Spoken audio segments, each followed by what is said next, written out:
Entrevista da semana. O nosso convidado de hoje é José Vicente Bernardo, editor-chefe da Forbes. Mas antes de começarmos, nós queremos deixar claro que nós estamos a mais de 2 metros de distância, respeitando todos os procedimentos contra a Covid. Cuide-se, preserve-se, não se contamine. É um prazer tê-lo conosco. Todo meu, Cury. Obrigado pelo convite. O prazer é nosso. Você que é um homem que tem todas as informações do mundo econômico, entrevista desde o menorzinho até o maior dos empresários desse país, eu gostaria que você nos desse a fotografia da tua análise do momento atual da Covid nas empresas. Olha, Cury, você tem razão. A gente convive ali diariamente com empresas de todos os tipos, de todos os portes, com todas as propostas, com todos os desafios que você possa imaginar. Claro. Então, desde da startup mais early stage ali, que está praticamente saindo da cabeça do empreendedor, até as maiores empresas do Brasil, que você pode imaginar quais são e que a gente tem um relacionamento bastante intenso na Forbes. Claro. Eu diria o seguinte, que em termos de cenário, essas maiores empresas, mais consolidadas, em geral, claro que sempre tem exceção, elas estão atravessando a tempestade de uma maneira um pouco mais tranquila, né? Você imagina um transatlântico gigante num mar revolto, ele vai cortando as ondas ali, porque ele tem lastro, ele tem peso, ele já passou por outras crises, né? Adquiriu esse conhecimento e foi se resguardando. Olha, se acontecer isso, eu posso fazer aquilo e tal. A diferença, mesmo para essas grandes empresas, inclusive a gente estava falando com o Flávio Rocha, o dono da Guararapes, da Riachuelo, né?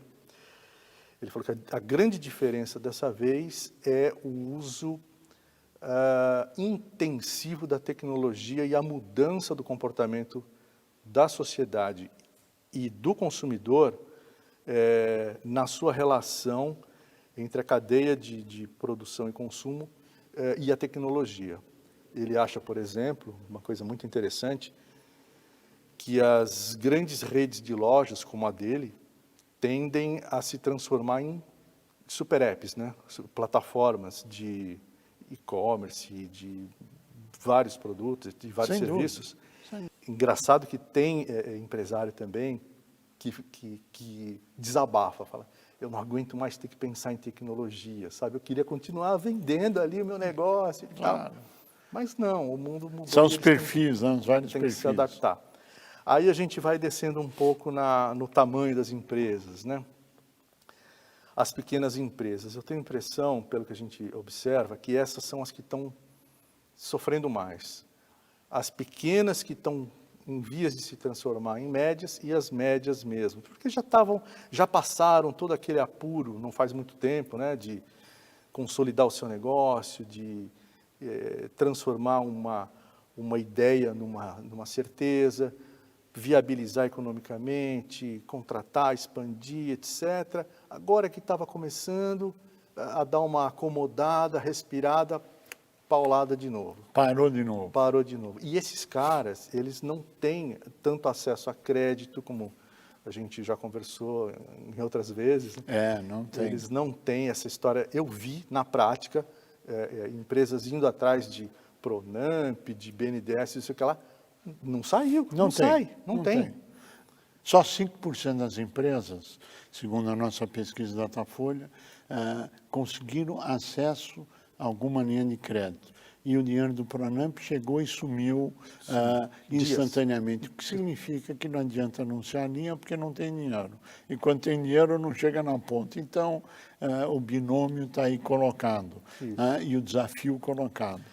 Mas desculpe a sorte deles, digamos assim, é que eles têm uma agilidade ainda um pouco maior para sobreviver e para se adaptar nesse cenário ultra tecnológico que eu comentei. Obviamente, haverá muitas perdas, né? Não vai caber todo mundo nesse novo mercado que está Muitas surgindo. empresas estão quebrando, muitas já quebraram e muitas outras, infelizmente, seguem o mesmo caminho. O que é uma grande pena, porque essas pessoas são aquelas que agora a gente dá mais um passinho para trás, que são o pessoal de startups, micro, pequenas empresas, principalmente esse conceito de startup, que é uma coisa um pouco mais em ebulição, né, que a gente acompanha. Eles criam grandes negócios, têm grandes ideias e tal, uma motivação incrível, uma resiliência que eu nunca tinha visto na vida. Eu acompanho muito empreendedor, né, muito founder, Claro. né, de startups. É uma coisa incrível. Às vezes eu acho que eles são loucos, cara, porque Desistem nunca, nunca nunca desistem. vendem o carro, vendem a casa, se separam e, enfim, tudo em nome do business, né? Porque acreditam na ideia. Acreditam no propósito, exatamente. E eu acho que eles têm razão em acreditar, porque são bons negócios. Aí a trombada é outra, são nos investidores. Todos eles, todos não, mas a maioria precisa de um empurrão, né, de um apoio. Precisa de dinheiro. Precisa de dinheiro, Precisa de lógico. dinheiro. Então, um monte de empresa de investimento no Brasil, de venture capital, family offices, um monte de empresa olhando para esse tipo de oportunidade, porque ela multiplica muito, né, o investimento de uma forma razoavelmente rápida, ainda mais num cenário nosso de juro baixo. Então, beleza, onde a gente vai investir o dinheiro? Startup. Aquela febre de que vai ter um unicórnio, uma empresa valendo R$1 bilhão a cada esquina, passou. Mas o que a gente observa, comparando até com outros países, né, Israel e alguns outros, Estados Unidos, é que o capital de risco no Brasil, de risco, em geral, só tem um nome. Porque você faz projetos incríveis, você estrutura o teu negócio, você já combinou com o fornecedor, já combinou com o cliente, já combinou com a cadeia toda, falta aquela grana para você startar o Que não negócio. vem. Você contratar mão de obra para você anunciar, bombar, comprar matéria-prima, etc. Ah, legal, quanto você está faturando? Não, ainda não estou faturando porque eu preciso desse dinheiro, desse investimento para botar o combustível no foguete. Então, mas primeiro o foguete tem que decolar, depois a gente põe o combustível. Não faz muito sentido. Assim, Não faz. E aí a coisa não anda. não anda. E aí, mesma coisa. Conheço empreendedores que estão há 3 anos nessa luta por... Obviamente, deve ter outros que estão há 10, Claro, né? com Mas certeza. eu parei no 3, fiquei com muita pena. Cara genial, maravilhoso, mas, assim, lutando até hoje para um negócio que é incrível, de fato, decolar e não consegue esse apoio no Brasil. Eu conheço também o pessoal da outra ponta, o pessoal que tem a grana, eles, ok, tem a razão deles de Claro. ter cautela, porque o Brasil é muito cruel para o empreendedor. É. Você sabe disso muito melhor do que eu. É verdade. Imagina um rapaz, um cara que está com uma ideia nova, que ainda precisa daquela validação. É um cenário de muita desconfiança, é um risco até maior, talvez, para um brasileiro do que para um israelense. Mas eu conheço pessoas que se mudaram para Israel para fazer esta atividade porque cansaram de tentar aqui. e não virar. Ele é o cara que dá o dinheiro, Sim. mas ele preferiu ir para lá porque o ecossistema lá é mais azeitado, é mais É mais funcional. fácil montar, empreender, produzir, gerar riqueza e repagar o empréstimo. É mais fácil ganhar dinheiro, é mais fácil perder dinheiro também. Perdeu, vamos para outra, sabe? Isso. Essa é a tendência no mundo, é o desafio do sistema capitalista que está aí pela frente. Como fazer os países, o mundo se tornar atrativos para investimento e dar retorno para quem investe. Agora, dentro desse cenário todo que você acompanha no dia a dia, como é que você vê o quadro Brasil? Futuro. Então, Curto prazo e longo prazo. É engraçado porque depende um pouco também de com quem você está falando. Se você fala com os grandes empresários, eles são todos muito otimistas. Que vai ter uma retomada. Chegaram a falar até retomada em V, né? Que não vai acontecer. Não vai acontecer. Retomada estavam falando no segundo semestre, agora já estão jogando um pouquinho mais para o fim do ano, outros estão jogando para o ano que vem, isso os grandes empresários. Mas aí você vai, novamente, andando um pouquinho para trás na escala evolutiva. Sim, claro. Né, do empreendimento, o otimismo vai caindo drasticamente, porque você já vê grandes grifes, grandes marcas quebrando, falindo, pedindo recuperação judicial. E não só no Brasil também, né? Você viu grandes marcas, Victoria's Secret, né? Mundo, faliu, né? Sim, claro. Claro, isso é no mundo, é a pandemia, o efeito da pandemia. Exatamente.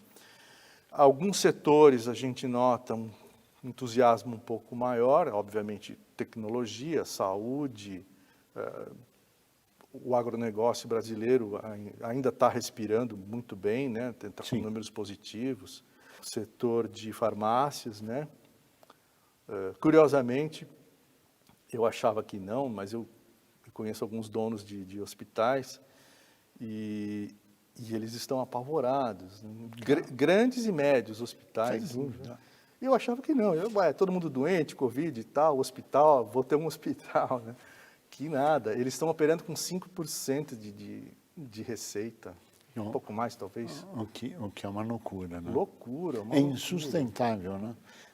Não dá para sustentar porque todo mundo ficou com medo da Covid, deixou de ir aos hospitais, não faz as cirurgias, não faz tratamento, o hospital para, não recebe, enfim, é o efeito da pandemia, que não é só no Brasil, isso foi no mundo inteiro que também está afetando.